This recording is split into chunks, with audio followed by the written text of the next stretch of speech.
गया।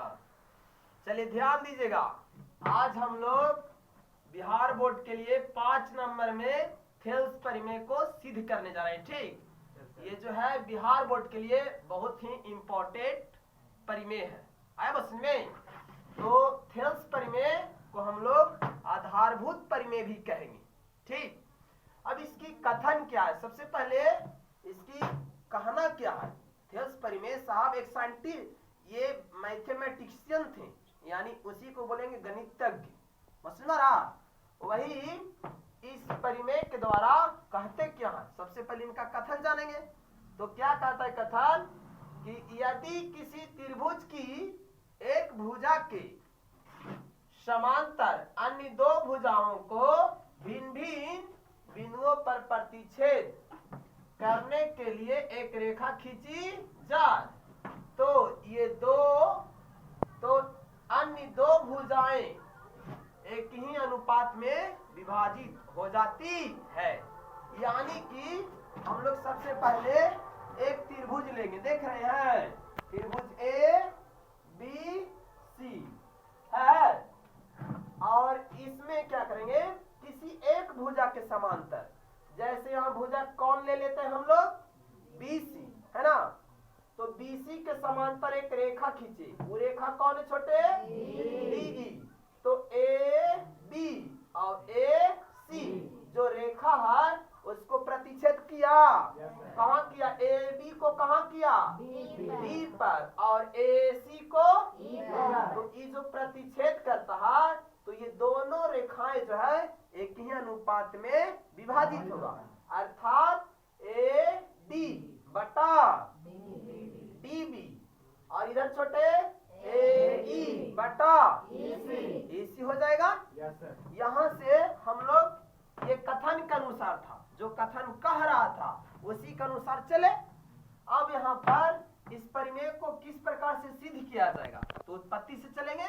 तो हम लोग क्या करेंगे कि एक त्रिभुज ABC दिया हुआ है, हमारा त्रिभुज है ना ABC दिया हुआ है, इसमें क्या करें कि जिसमें भुजा BC के समांतर खींची गई एक रेखा अन्य दो भुजाएं AB तथा AC को क्रमशः D तथा E पर काटती है।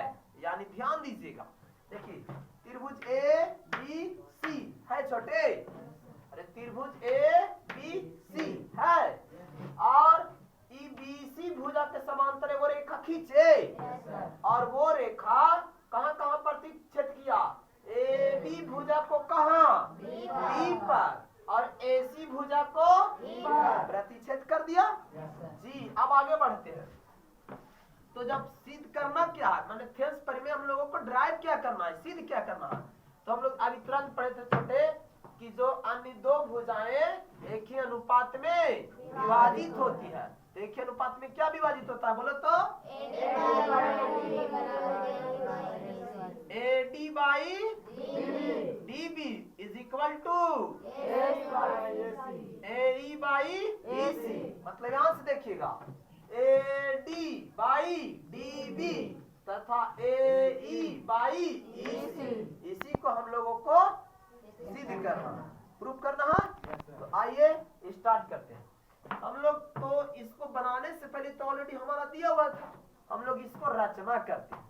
क्या करते हैं, रचना में क्या करना है हम लोगों को कि ये B और ये E और ये C और ये D को हम लोग को पहले क्या करना है, मिलाना है। देखिए ये B है और ये कौन है, इस प्रकार से मिला देंगे, बोलो मिला दिए, और ये D है और ये कौन है छोटे, इसको मिला देंगे। चलिए इसको मिला दिए, और एक बात और क्या करना है, लंब डालना है। किस पर क्या लंब डालेगा, DA लंब है किस पर, AC पर।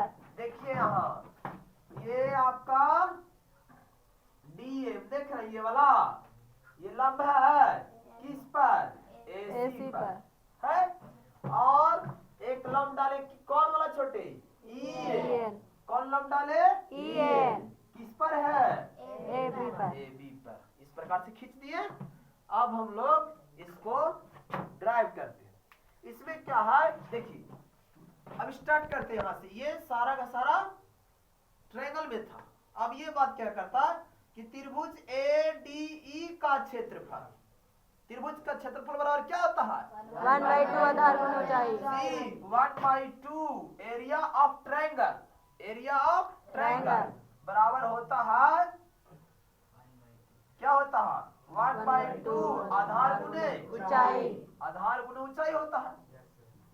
त्रिभुज का क्षेत्रफल बराबर होता है ना जी। तो देखिएगा यहाँ से हम कौन सी त्रिभुज की बात कर रहे हैं? ADE।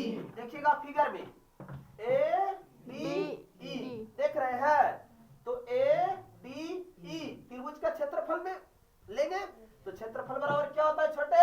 1/2 आधार गुना ऊंचाई। तो यहाँ पर बोलिएगा 1/2, तो 1/2 ऑलरेडी सब में होगा, तो आधार बोलिएगा त्रिभुज ADE का आधार कौन? AD। और लंब कौन छोटे? फिगर में देख रहे हैं, आधार कौन? AD और लंब EN है। फिर से एक त्रिभुज में चलेंगे और अमरी जो त्रिभुज लेंगे BDE का क्षेत्रफल, देखिएगा फिगर में BDE का क्षेत्रफल, ये देख रहे हैं, ये इसका क्षेत्रफल लेंगे तो बताइए इसमें आधार कौन? BD और इसमें लंब कौन छोटे? EN। तो देखिए लिखे है 1/2 इंटू DB गुने EN लिख दिए। अब इन दोनों त्रिभुज का जो क्षेत्रफल ये है उसको अनुपात कर लिया जाए, तो त्रिभुज ADE का क्षेत्रफल बटा त्रिभुज BDE का क्षेत्रफल, तो दोनों को रेशियो कर लिए तो 1/2 से 1/2 कट जाएगा और EN से EN कट जाएगा। बताइए ऊपर में क्या बचा? AD और नीचे में DB। इसको इक्वेशन क्या मान लेंगे? 1। तो जिस प्रकार से इक्वेशन 1 लाने के लिए प्रोसेस किए, ठीक इसी प्रकार से हम लोग क्या लाने के लिए प्रोसेस करेंगे? 2। तो लिख दिए इसी प्रकार। अब फिर से चला जाए ट्रायंगल में, देखिए क्या कहता है, त्रिभुज ADE का क्षेत्रफल, फिर से ADE का क्षेत्रफल देख रहे हैं, तो अवर में आधार कौन ले लेंगे? A और लंब कौन छोटे? DM। तो लिखेंगे 1/2 AE इंटू DM हो जाएगा। देखिए AE आधार हो गया और लंब कौन हो गया? DM हो गया। अब इसी प्रकार से यहाँ देखिएगा अगला त्रिभुज कौन लेंगे? DEC। तो बताइए इसका आधार कौन? और लंब कौन? DM। तो देखिए लिख रहे हैं त्रिभुज DEC का क्षेत्रफल बराबर 1/2 इंटू EC आधार और लंब कौन? DM। देखिए DM। और फिर ये दोनों त्रिभुज का क्षेत्रफल को हम लोग अनुपात में कर लेंगे, तो देखिए त्रिभुज ADE का क्षेत्रफल बटा त्रिभुज DEC का क्षेत्रफल। अब देखिए 1/2 से 1/2 कट जाएगा, DM से DM कट जाएगा, तो बताइए ऊपर में क्या बचे छोटे बोलो तो? AE और नीचे EC और इसको इक्वेशन 2। तो यहाँ पर इक्वेशन 1 हमारा मालूम और यहाँ पर इक्वेशन 2। यहाँ एक बात ये देखने को मिल रहा है कि ये जो त्रिभुज BDE जो था और त्रिभुज DEC जो था वह एक ही आधार पर है, दोनों कोची पर है? एक ही आधार, और उसका आधार कौन है? DE है। देखिए ये वाला देख रहे हैं DE। और तो और दोनों को खासियत क्या है कि ये दोनों के दोनों जो त्रिभुज है वह समांतर रेखा DE और कौन? DC के बीच में स्थित है। तो ये बात को हमने लिख दिया है, क्या लिखे छोटे, कि चूंकि त्रिभुज BDE तथा त्रिभुज DEC एक ही आधार, और आधार कौन है? DE तथा समांतर रेखाएं, समांतर रेखा कौन होगा? बोलिए BC और कौन? DE इसी के बीच में स्थित है। कौन स्थित है? तो त्रिभुज BDE और त्रिभुज DEC।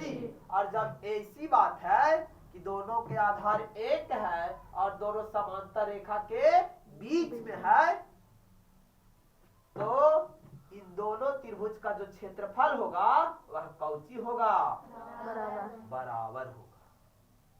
तो यहाँ पर हमने लिख दिया, अतः त्रिभुज BDE का क्षेत्रफल बराबर त्रिभुज DEC का क्षेत्रफल। और इसको इक्वेशन क्या मान लेंगे?